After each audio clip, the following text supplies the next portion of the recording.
नमस्कार, मी असलं मुलाखत आता कराड वार्ता. सध्या भाजप आघाडीच्या वतीने सध्या पत्रकार परिषद घेण्यात आलेला आहे. कोणी ठेवली कोणाच्या खांद्यावर बंदूक, कोण करताय कोणाचा विश्वासघात. पत्रकार परिषद पाहण्यासाठी सरळ आपण जातोय आता या पत्रकार परिषदेत. आम्ही ज्यावेळी प्रश्न मांडतो त्यावेळी रस्त्यांचे प्रश्न मांडतो, उत्तर देता येत नाही. आम्ही प्रश्न पाणी पुरवठ्याचा मांडतो. आज लॅब नाहीये, नागरिकांना धोका आहे. बाहेरून तुम्ही आठवड्यातून एकदा किंवा 2 महिन्यातून एकदा लॅब परीक्षण करून आणता. आम्ही लॅबचा मुद्दा मांडतो. आम्ही शैक्षणिक संस्थेचा मुद्दा मांडतो. आम्ही नागरिकांच्या हिताचे प्रश्न मांडतो.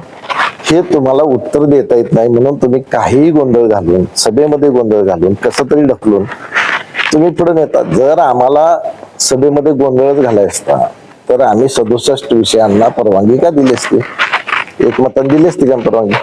पण ज्यावेळी विषय मांडला जातो त्याच्यावर चर्चा होणं गरजेचं असतं. त्याप्रमाणे आम्ही चर्चा करत असतो.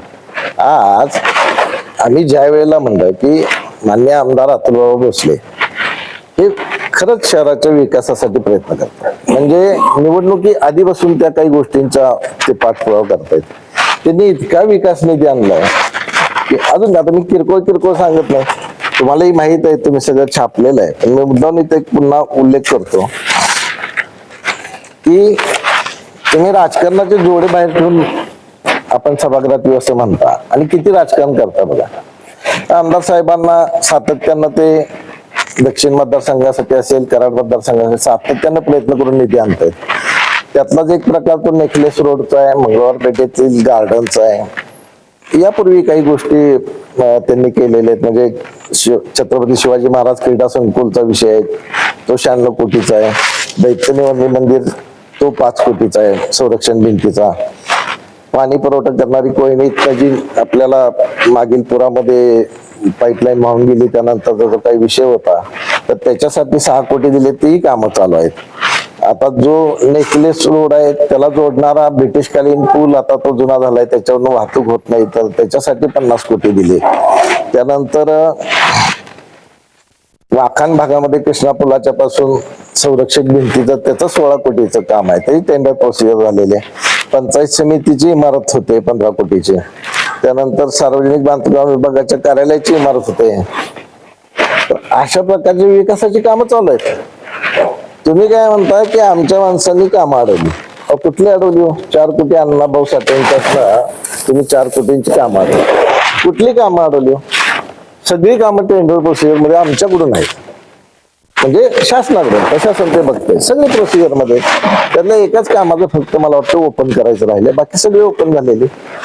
आणि त्याच्यामध्ये तुमच्या गॅस पाईपलाईनचा जो काही गोंधळ आहे त्याच्यामुळे रस्ते थांबले. आणि हे खापर तुम्ही आमच्यावर कशाला फोडताय?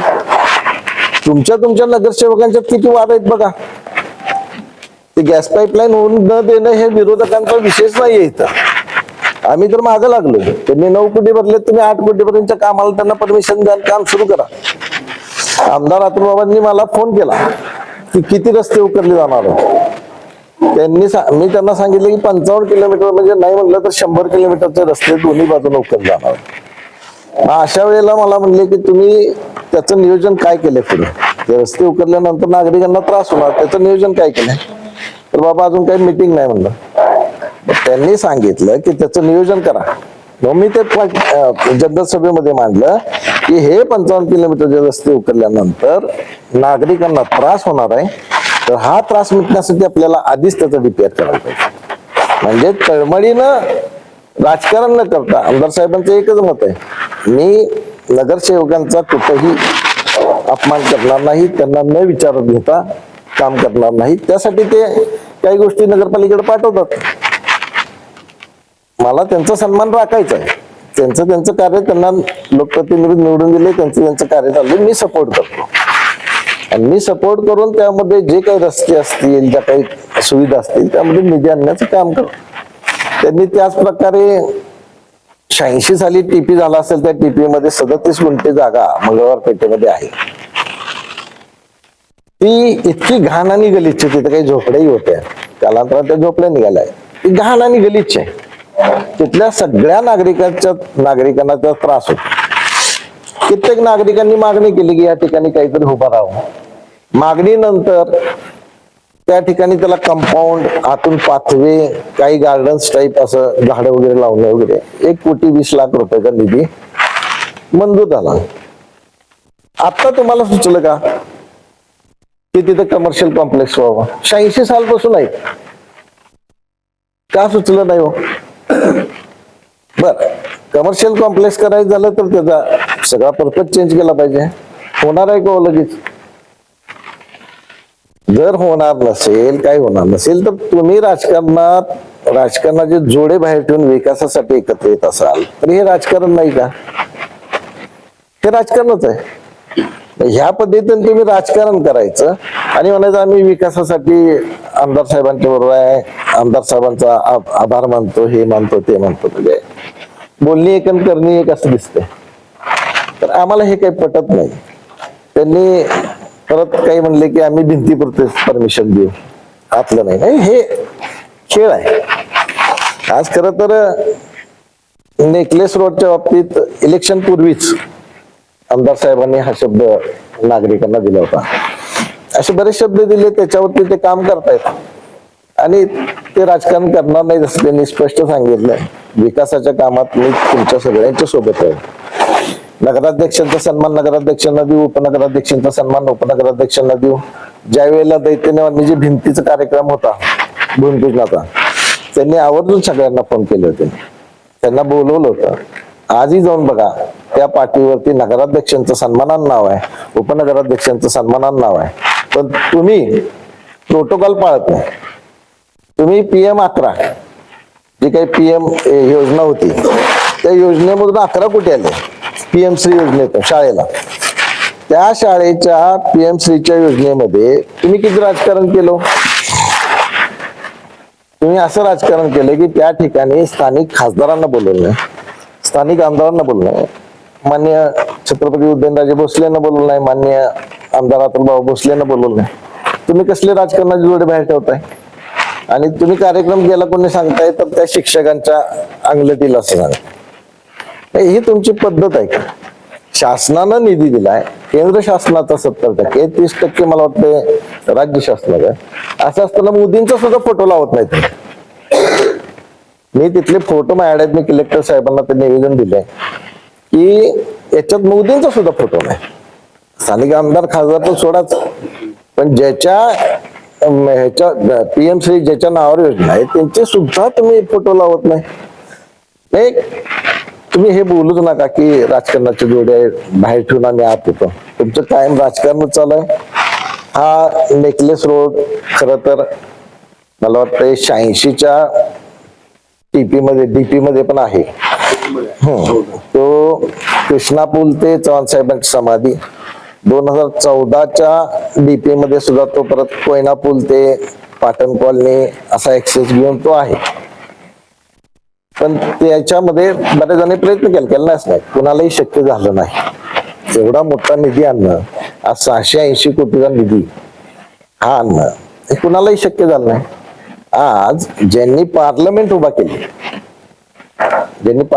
केली अशा आर्किटेक्ट लोकांचा सल्ला घेऊन आपण इतका चांगला नेकलेस रोड, आता आम्ही पत्रकारांच्या समोर ते प्रेझेंटेशन देता येणार नाही त्यांना म्हणले ते, त्यामुळे नाही तर आता आम्ही प्रेझेंटेशन बघितलं, इतकं छान आहे ते. कुठेही समाधी परिसराला त्याच्यात चेंजेस नाहीत, काही नाहीत. समाधी परिसर विकास करताना तिथले जे काही ग्रास खराब झाले आणि काही सोयी सुविधा पाहिजेत, असे जे काही पाथवे खराब झालेत, यासाठी फक्त त्यामध्ये त्यांनी त्यात घेतलेलं आहे वेगळा सिटी संघ मुद्द्यांचं ते साबरमती वगैरे असं ते त्यांचा कन्सेप्ट आहे.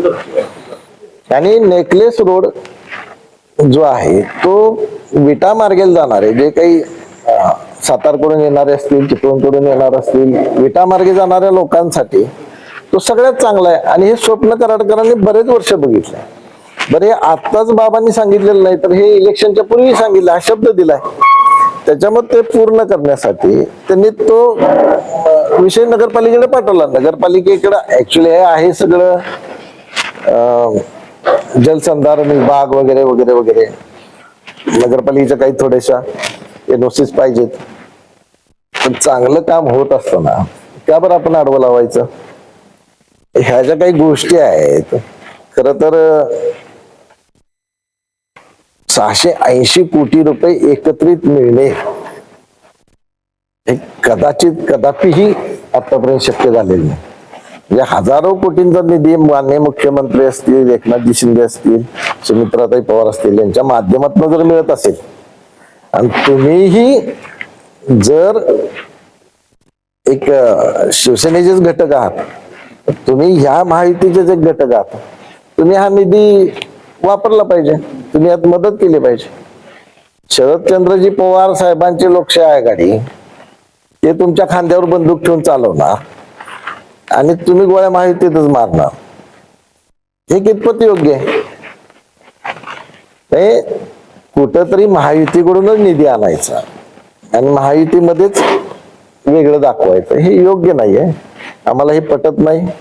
त्यांनी जे काही आरोप केले आमच्यावरती की आम्ही कुठलं टेंडर अडवलेलं नाही, आम्ही कुठल्या कामात त्यांना अडथळा केलेला नाही, आम्ही सभेतही गोंधळ करायला आलेलो नव्हतो. सामान्य नागरिक होते, नंतर क्रीडाईची लोक होती, त्यांचा प्रश्न होता. अशा लोकांना तुम्ही गुंड म्हणता, आमच्याबरोबर गुंड नसतात. आम्ही विकास कामाचे प्रश्न विचारतो. तुम्हाला जर विकास कामाच्या प्रश्नाचे उत्तर देता येत नसते तर विनाकारण कुठेही कराडकर जनतेला भरकटण्याचा तुम्ही प्रयत्न करू नका. आम्ही आमचं काम करत राहणार. आम्हाला जे पटेल ते योग्य, नाही पटेल त्याच्या बाबतीत आम्ही बोलत राहणार. घनकचऱ्याचा प्रश्न, तिथं झालेला भ्रष्टाचार, इतर गोष्टींच्यावर झालेला भ्रष्टाचार, आज लेबर कॉन्ट्रॅक्ट नेमून पाक त्या आर्थिकची वाट लावलेली आहे नगरपालिकेची, तिथला विषय असेल आम्ही मांडत राहणार आणि जनतेचे प्रश्न आम्ही मांडणार. माननीय अतुल बाबा भोसले यांच्या माध्यमातून जेवढा काही शहराचा विकास करता येईल त्यासाठी आम्ही सातत्यानं प्रयत्न करत राहणार.